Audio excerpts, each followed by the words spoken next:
کہ میرا یہ قانونی اور آئینی حق ہے کہ مجھے بھی دوسری عورتوں کی طرح اڈیالہ جیل کے اندر بند کیا جائے، کیونکہ وہ یہ سمجھتی ہیں کہ وہاں پر ان کے خامد عمران خان صاحب بھی موجود ہیں، لہٰذا ان کے ساتھ یہ ناانصافی ہے کہ انہیں بنی گالہ کے اندر بند کیا گیا ہے۔ بہرحال اس کے اوپر اپلیکیشن اسلام آباد ہائی کورٹ میں سبمٹ کی گئی اور جسٹس میاں گل حسن اورنگزیب صاحب نے اس سارے کیس کی سماعت کی۔ مین وائل وکلا نے اس کیس کی پیروی نہ کی اور 16 اپریل کو یہ درخواست عدم پیروی کی بنیاد پر خارج کر دی گئی۔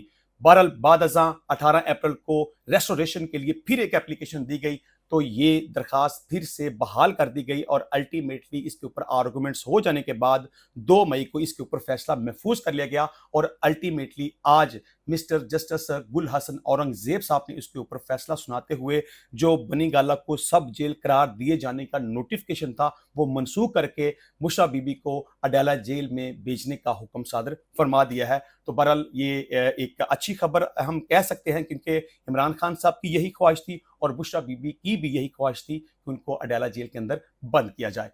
اچھا جی، دوسرے نمبر پر جس طرح کہ میں نے بات کی تھی کہ شیر افضل مروت صاحب کی باتیں سننے کے بعد اندازہ ایسے ہی ہوتا ہے کہ جیسے اب وہ شاید پاکستان تحریک انصاف کا حصہ نہیں رہنا چاہتے یا شاید وہ پاکستان تحریک انصاف کو چھوڑ چکے ہیں۔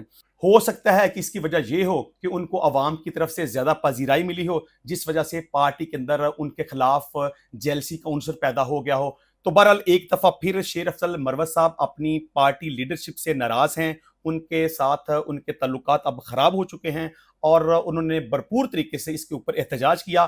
وہ سمجھتے ہیں کہ ان کی بڑی انسلٹ کی گئی ہے، کیونکہ وہ کل بھی اڈیالہ جیل کے اندر گئے عمران خان صاحب سے ملاقات کرنے کے لیے، لیکن ان کی ملاقات عمران خان صاحب سے نہیں کروائی گئی۔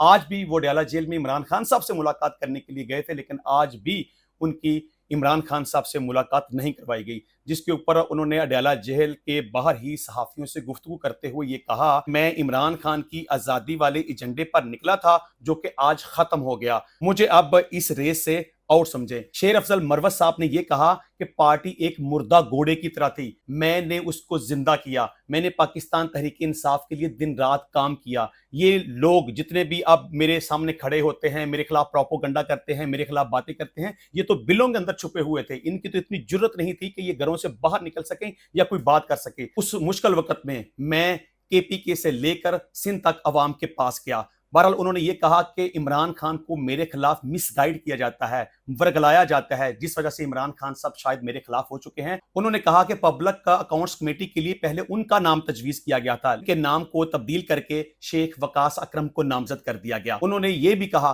کہ شبلی فراز اور عمر ایوب نے میرے خلاف سازش کی ہے، جس کی وجہ سے ان کا نام ہٹا دیا گیا اور ان کی جگہ پر شیخ وقاص اکرم کا نام شامل کر دیا گیا۔ تو دیکھتے ہیں کہ آئندہ آنے والے وقت میں شیر افضل مروت صاحب کیا پاکستان تحریک انصاف کا حصہ رہتے ہیں کہ نہیں رہتے۔ انہوں نے کہا کہ جس طریقے سے میری انسلٹ کی گئی، مجھے ہیومیلیٹ کیا گیا، میں اب آئندہ عمران خان صاحب سے ملاقات کرنے کے لیے اڈیالہ جیل نہیں آؤں گا اس وقت تک جب تک کہ عمران خان صاحب خود مجھے ملاقات کرنے کے لیے نہ بلائیں۔ اچھا جی، اس کے علاوہ D G I S P R کی پریس کانفرنس کرنے کے بعد عمران خان صاحب کا بڑا سخت رد عمل آیا۔ انہوں نے کہا کہ جس طرح سے فوج یہ کہتی ہے کہ میں ذمہ داری قبول کروں 9 مئی کے واقعات کے حوالے سے اور معافی مانگوں، انہوں نے کہا کہ میں کیوں معافی مانگوں، میں ہرگز معافی نہیں مانگوں گا۔ عمران خان کے آفیشیل ٹویٹر اکاؤنٹ کے اوپر پوری قوم کے نام ایک انتہائی اہم پیغام دیا گیا ہے۔ عمران خان کی طرف سے قوم کو کیا پیغام دیا گیا وہ میں آپ کے سامنے رکھ دیتا ہوں۔ عمران خان کی ٹویٹر پوسٹ کے اوپر یہ لکھا ہے کہ اڈیالہ جیل میں ناحق قید بانی چیئرمین پاکستان تحریک انصاف عمران خان کا قوم کے نام پیغام، نیچے ڈیٹ لکھی ہے 7 مئی 2024۔ پاکستان تحریک انصاف وفاق کی سب سے بڑی اور مقبول ترین جماعت ہے، جس کی سیاسی جدوجہد نہایت تابناک ہے۔ اپنی 28 سالہ سیاسی جدوجہد کے دوران پاکستان تحریک انصاف نے ایک پرامن جماعت کے طور پر ہمیشہ ملک میں آئین کی بالادستی، قانون کی حکمرانی اور ملک میں عدل و انصاف کے فروغ کو اپنی پہچان بنایا۔ 9 مئی کو جس فالس فلیگ آپریشن کے ذریعے تحریک انصاف کو کچلنے کی کوشش کی گئی وہ سب پہلے سے طے شدہ تھا۔ 9 مئی 2023 کی حقیقت قوم پر پوری طرح واضح ہے، اور اگر کوئی سمجھتا ہے کہ طاقت کے اندھے استعمال اور ریاستی وسائل کے بل بوتے پر وہ حقیقت کو جھٹلا سکتا ہے تو یقیناً بڑی غلط فہمی کا شکار ہے۔ چنانچہ میں ایک مرتبہ پھر دہراتا ہوں کہ قوم کو بتایا جائے کہ 9 مئی 2023 کو کس کے حکم پر مجھے اسلام آباد ہائی کورٹ سے نیم فوجی مسلح دستے کے ذریعے اغوا کیا گیا، کس کے حکم پر اسلام آباد ہائی کورٹ سے سی سی ٹی وی فوٹیج چرائی گئی، کس کے حکم پر میرے پرتشدد اغوا کے خلاف پرامن احتجاج کرنے والے 69 شہریوں پر گولیاں برسائی گئیں؟ کس کے حکم پر مقتولین کے اہل خانہ کو ڈرایا دمکایا گیا اور اپنے پیاروں کے قتل کے خلاف قانونی کارروائی سے بات رکھنے کے لیے ان پر دباؤ ڈالا گیا؟ کس کے حکم پر کور کمانڈر ہاؤس اور کینٹ کی سیکیورٹی ہٹائی گئی؟ 9 مئی کے واقعات کو تاریخ کے آئینے میں دیکھتا ہوں تو مجھے 1971 کے واقعات سے واضح مماثلت دکھائی دیتی ہے۔ 24 مارچ 1971 کو اس وقت کا حکمران یحییٰ خان سیاسی فریقین سے مذاکرات کے لیے ڈھاکہ میں موجود تھا، مگر مذاکرات کی کامیابی میں ہرگز سنجیدہ نہ تھا۔ چنانچہ 24 گھنٹوں کے اندر اندر یعنی کہ 25 مارچ کو مشرقی پاکستان میں فل سکیل فوجی آپریشن لانچ کر دیا گیا۔ اسی طرز پر 9 مئی کو ایک فالس فلیگ آپریشن کے تحت پہلے مجھے ہائی کورٹ سے اغوا کیا گیا اور پھر پورے ملک سے ہمارے ہزاروں کارکنان کو گرفتار کر لیا گیا۔ یہ سب کچھ پہلے سے طے شدہ تھا۔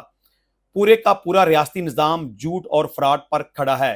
سابق چیف جسٹس عمر عطا بندیال نے 14 مئی کو الیکشن کرانے کا حکم دیا تو دھرنے، احتجاج اور لانگ مارچز کے ذریعے ان کو دمکایا گیا، جس پر انہوں نے معاملہ جرگے کے سپرد کیا۔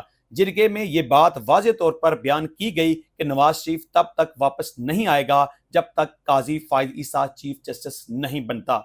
نگران وزیر اعظم کاکڑ نے حکومتی جماعت کے ایک رکن کو فارم 47 کا تانا دے کر نہ صرف سارے راز کا پردہ چاک کر دیا بلکہ ہمارے موقف کو بھی درست ثابت کیا ہے۔ اس سے پہلے اسلام آباد ہائی کورٹ کے 6 ججز کے خط اور کمشنر راولپنڈی کے اعترافی بیان نے ساری حقیقت قوم کے سامنے کھول کر رکھ دی ہے۔